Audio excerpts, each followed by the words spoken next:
Assalamualaikum warahmatullahi wabarakatuh. Halo semuanya, perkenalkan nama saya Pipit. Saya adalah mahasiswi Fakultas Psikologi dari Universitas Mercu Buana. Hari ini, saya akan mempresentasikan materi yang berjudul Fakir Berbahasa Indonesia. Kamus Besar Bahasa Indonesia mendefinisikan pengertian bahasa secara umum sebagai lambang.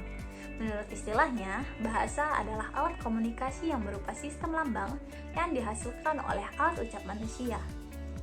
Bahasa Indonesia merupakan salah satu pilar utama yang mengukuhkan identitas dan persatuan bangsa Indonesia.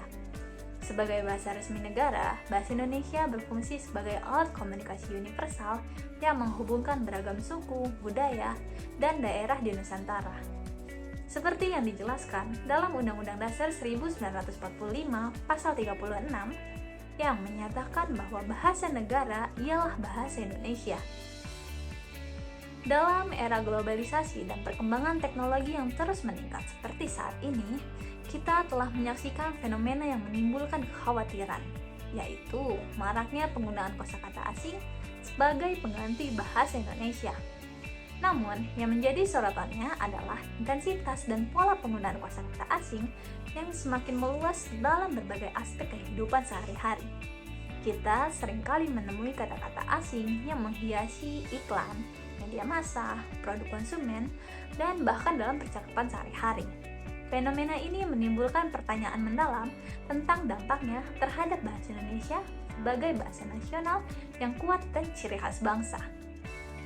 Lalu, kita harus bagaimana? Nah, jadi ada langkah yang perlu dilakukan agar kita tidak mengurangi nilai kebakuan bahasa Indonesia yang digunakan oleh masyarakat Indonesia, yaitu dengan mencarikan padanan kata dalam bahasa Indonesia atau menyerap unsur asing itu sesuai dengan kaidah yang berlaku. Dalam Kamus Besar Bahasa Indonesia, kata padanan punya makna seimbang, sepadan, dan juga senilai. Padanan kata didefinisikan sebagai kata atau frasa dalam sebuah bahasa yang mempunyai kesejajaran makna dengan kata atau frasa dalam bahasa lain. Padanan kata juga dapat diartikan sebagai ekuivalen. Dengan kata lain, padanan muncul sebagai suatu bentuk pengganti dari istilah asing menjadi istilah bahasa Indonesia. Bentuk kata dalam padanan dapat dikatakan memiliki fungsi yang sama dengan bahasa asing, tetapi istilah yang digunakan sudah sesuai dengan kaidah bahasa Indonesia. Untuk itu, padanan kata dapat menjadi alternatif istilah yang tepat dalam bahasa Indonesia. Salah satu bahasa asing yang paling umum digunakan adalah bahasa Inggris. Dominasi penggunaan bahasa Inggris terhadap bahasa Indonesia menunjukkan sikap berbahasa orang Indonesia sebagai gejala xenoglossophilia. Ini adalah suatu keadaan di mana seseorang menggunakan bahasa Indonesia dengan memadukannya atau menyisipkannya dengan bahasa Inggris dan terkadang lebih mengutamakan bahasa Inggris. Dampak dari hal tersebut yaitu lunturnya bahasa dan budaya Indonesia secara perlahan. Di sini ada beberapa contoh padanan kata bahasa Inggris yang sebenarnya memiliki kata padanan dalam bahasa Indonesia. Yang pertama, ada kata laundry. Kata laundry ini biasa kita gunakan untuk menyebutkan istilah mencuci pakaian atau tempat cuci pakaian. Dalam bahasa Indonesianya, kata ini memiliki padanan kata yaitu penantu. Lalu yang kedua, ada drive-thru. Kata drive-thru ini biasa kita gunakan untuk menyebutkan istilah atau sistem layanan pesan bawa pulang yang memungkinkan pelanggan membawa pulang pesanan tanpa harus meninggalkan kendaraan. Kata drive-thru ini memiliki padanan dalam bahasa Indonesianya, yaitu lantatur atau layanan tanpa turun. Yang ketiga, ada slide. Kata slide ini maksudnya adalah slide dalam PowerPoint yang biasa kita gunakan dalam berpresentasi, seperti yang saya lakukan saat ini. Nah, kata slide ini sebenarnya memiliki padanan dalam bahasa Indonesia, yaitu salin dia. Lalu yang keempat, ada hand sanitizer. Kata hand sanitizer ini bisa kita gunakan untuk menyebutkan istilah cairan atau gel yang umumnya digunakan untuk mengurangi patogen pada tangan. Kata hand sanitizer ini memiliki padanan dalam bahasa Indonesianya, yaitu penyanitasi tangan. Nah, dari keempat contoh itu yang biasa kita gunakan, sebenarnya sudah ada kata padanannya dalam bahasa Indonesia. Semoga kedepannya kita lebih bisa mempraktikkan kata padanan bahasa Indonesia ini dalam kehidupan sehari-hari. Dan selanjutnya ada faktor terjadinya fakir penggunaan kosakata bahasa Indonesia. Berikut ini adalah faktor yang mempengaruhi terjadinya fakir bahasa Indonesia. Yang pertama, faktor kemajuan dan perkembangan teknologi dan ilmu pengetahuan yang sebenarnya seringkali menghasilkan istilah-istilah baru yang belum ada dalam bahasa Indonesia. Akibatnya, masyarakat cenderung menggunakan kata-kata asing untuk menyebutkan konsep-konsep baru ini.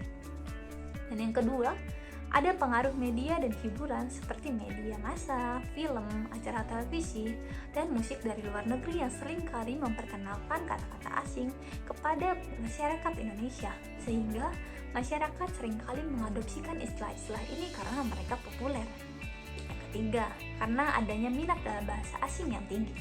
Hal ini membuat beberapa orang memiliki minat khusus dalam bahasa asing tertentu dan cenderung menggunakan kata-kata dari bahasa tersebut sebagai bentuk ekspresi atau identitas, terutama bahasa Inggris yang sudah menjadi bahasa umum dalam konteks bisnis, perdagangan, ataupun komunikasi internasional. Lalu yang keempat, maraknya penggunaan bahasa asing juga terjadi karena ketidakpersebaran padanan resmi dalam bahasa Indonesia. Beberapa istilah atau konsep dari bahasa asing mungkin belum memiliki padanan resmi dalam bahasa Indonesia. Hal ini mendorong orang-orang untuk menggunakan kata dari bahasa asing. Atau bisa juga karena kata serapan yang sudah ada mungkin masih belum tersebar secara luas atau diterima secara umum oleh masyarakat. Kesimpulannya, dalam era globalisasi seperti saat ini, penggunaan kosakata asing dalam bahasa Indonesia mungkin telah menjadi fenomena umum. Meskipun membawa manfaat, akan tetapi penggunaan bahasa asing yang berlebih dapat mengancam kekhasan bahasa Indonesia. Penting bagi kita untuk tetap menjaga keaslian dan kemurnian bahasa nasional kita. Dengan kesadaran akan pentingnya bahasa Indonesia, kita dapat mengatasi tantangan ini dan memastikan bahwa bahasa kita tetap menjadi komunikasi yang kuat dan membangun identitas bangsa. Jika semua istilah dari bahasa asing yang kita gunakan telah ada padanannya dalam bahasa Indonesia, ada baiknya kita sebagai pemilik penutur bahasa Indonesia wajib menggunakan istilah dalam bahasa Indonesia. Karena bagaimanapun juga, bahasa Indonesia adalah bahasa negara, bahasa persatuan yang menjadi identitas dan jati diri kita. Oleh karena itu, gunakanlah bahasa Indonesia yang baik dan benar yang sesuai dengan situasi, kondisi, dan kaidah tata bahasanya. Gunakan juga kamus atau referensi bahasa Indonesia yang akan membantu kita mencarikan padanan kata atau makna kata dalam bahasa Indonesianya, daripada kita mengandalkan kata dari bahasa asing. Lalu, tingkatkan juga literasi dengan membaca, seperti membaca buku, artikel, dan media berbahasa Indonesia lainnya untuk membantu meningkatkan kosakata dan pemahaman tata bahasa kita. Karena jika bukan kita sebagai penutur bahasa Indonesia, maka siapa lagi yang akan memartabatkan dan menjunjung tinggi bahasa Indonesia? Cukup sekian materi saya pada hari ini. Mohon maaf bila terdapat kekurangan dalam materi yang saya sampaikan. Sampai jumpa di lain pertemuan. Terima kasih atas waktunya. Wassalamualaikum warahmatullahi wabarakatuh. Dadah.